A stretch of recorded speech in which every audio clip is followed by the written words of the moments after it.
FGD adalah teknik diskusi kelompok mengenai suatu isu spesifik yang sudah ditentukan sebelumnya dan dipimpin oleh moderator ahli. Kegiatan ini umumnya digunakan dalam penelitian ilmu sosial. Biasanya, dalam satu kelompok, FGD terdiri dari 6 sampai dengan 12 orang. Perbedaan FGD dengan interview. Selain interview, sekarang semakin banyak perusahaan yang menggunakan metode FGD sebagai bagian dari tahap penerimaan kandidat. Lalu, apa perbedaan FGD dan interview? Perbedaan pertama ada pada jumlah pesertanya. Umumnya, wawancara dilaksanakan secara perorangan, di mana kandidat akan melakukan sesi tanya jawab dengan HRD seorang diri saja. Sementara FGD dilaksanakan berkelompok, di mana satu kelompok bisa berisikan 6 sampai dengan 12 orang. Masing-masing peserta juga harus mengikuti aturan yang telah ditentukan. Nah, hal ini tidak ada dalam wawancara. Selain itu, dari segi waktu, FGD jauh lebih lama dibanding dengan wawancara.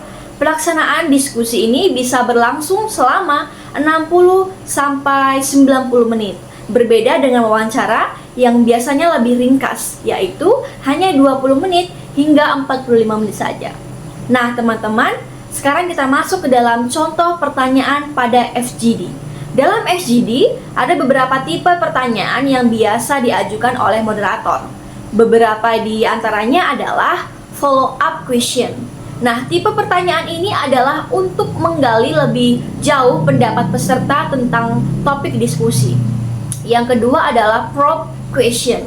Jenis pertanyaan ini diajukan untuk membuat peserta lebih nyaman saat berbagi pendapat dengan kelompok karena cenderung menggali pengetahuan peserta mengenai topik diskusi. Contoh pertanyaan FGD bisa apakah kamu familiar dengan program ini, dan sebagainya. Yang ketiga adalah exit question. Pertanyaan ini dimaksudkan untuk memastikan bahwa tidak ada informasi yang terlewat selama diskusi.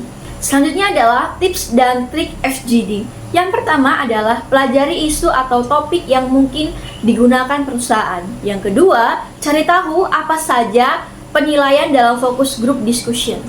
Dalam pelaksanaan secara berkelompok, tapi HR akan memberikan nilai kepada masing-masing individu. Nah, untuk ini kamu perlu tahu apa saja poin yang masuk dalam penilaian tersebut. Biasanya, beberapa aspek yang masuk dalam penilaian adalah kepercayaan diri, kemampuan berkomunikasi dengan baik, kemampuan menyelesaikan masalah, kerjasama tim, pengendalian emosi, dan penyesuaian diri. Nah, yang ketiga adalah inisiatif. Diam tidak selalu emas. Setidaknya dalam FGD, jika dalam FGD kamu terlalu banyak diam dan hanya mengikuti saja, justru itu akan membuat HRD berpikir kamu adalah orang yang pasif. Oleh karena itu, cobalah untuk lebih inisiatif menjawab dan menyampaikan pendapat. Yang keempat adalah komunikasi yang baik. Sedikit bocoran untuk kita, HRD biasanya akan tertarik memberikan nilai lebih pada peserta yang memiliki inisiatif untuk membuka diskusi, mendorong peserta lain untuk ikut berdiskusi, dan bersikap baik pada peserta lainnya dan menyampaikan pendapatnya dengan baik dan benar. Oleh karena itu, kemampuan komunikasi yang baik dan benar diperlukan pada saat FGD. Yang kelima adalah ketahui waktu yang tepat untuk bicara. Nah, walau harus banyak berpendapat atau banyak bicara, kita juga harus mempertimbangkan waktu yang tepat berbicara di depan umum. Kenapa? Perlu diketahui, terlalu mendominasi dalam diskusi juga bukanlah hal yang baik. Cobalah untuk mempertimbangkan kapan kita bicara dan kapan kita diam. Hal ini juga akan memperlancar jalannya diskusi dan menunjukkan sikap kepemimpinan kamu yang baik dan benar. Yang keenam adalah hindari debat kusir. Dalam diskusi, kadang perdebatan menjadi suatu alasan yang tidak terhindarkan.